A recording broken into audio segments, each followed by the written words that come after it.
Now, correct me if I'm wrong. We all want our kids to be successful. All that sounds amazing. It sounds great. But the real question is, are we giving them the tools to make that a reality? Now, today I want to go through the first fundamental from my legacy mindset checklist in my book, The Pain That Turned Into Power, A Guide to Planning with Purpose and Elevating Out of the Block. And that is long-term thinking. Now, in 2021, I was homeless, sofa surfing and living out of bags in hotels. And at what I would call one of the most lowest points of my life, I done one of the most powerfulest things that I could have ever done. And that was to write down where I see myself in 10 years. I never wrote down a plan. I wrote down the vision. I got rid of all doubt and I kept the dream big. Now, when I wrote this, I didn't have a clue how I'll accomplish it.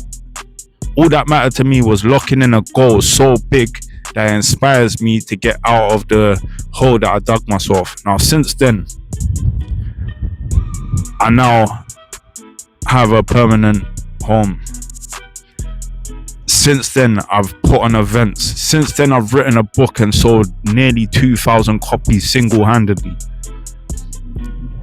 And all of these things are literally in the direction of what that said. I wrote down what my house looks like.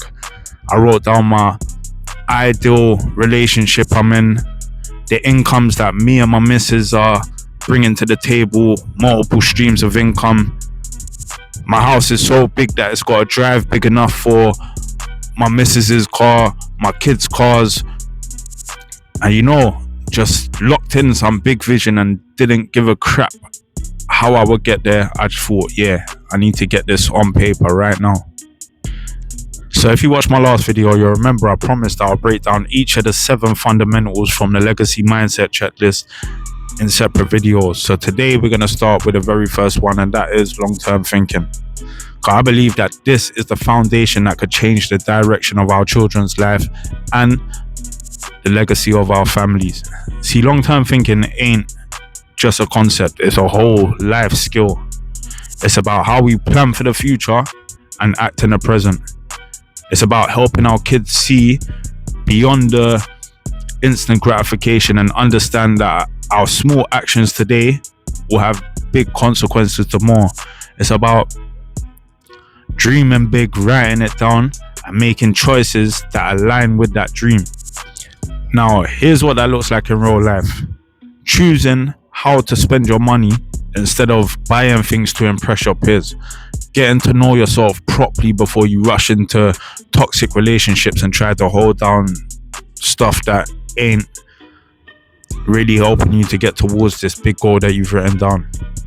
It's about learning, bettering yourself, growing to be the person that can actually hold down success once you got it anyway. Now, ask your child and yourself these questions. Where do you want to be in the next 5 to 10 years? What decisions are you making that's going to help you get to that goal? And what habits are you building now that can either help or hurt that vision? Now, don't get me wrong, I've asked my kids these same things. I made them write it down as well. And at their age, they're still young. They never took it too seriously. But this ain't about perfection. It's about planting that seed right now. So obviously, if you think about it, if they hit a hard time in the future and they've actually seen their dad in hard times and get to the position that he's in, and then they start realizing the life skills that I've been teaching them, like visualize your future, see where you want to be.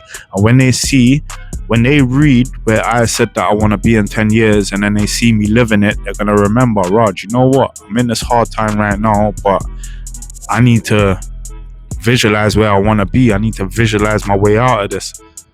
So it's not about the perfection. It's about planting a seed right now.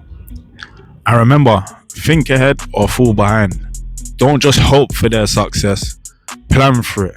Act on it. Teach it. Because that's the only way that real legacies are really built. And don't forget, we're either part of the solution or part of the problem. Choose to be the solution.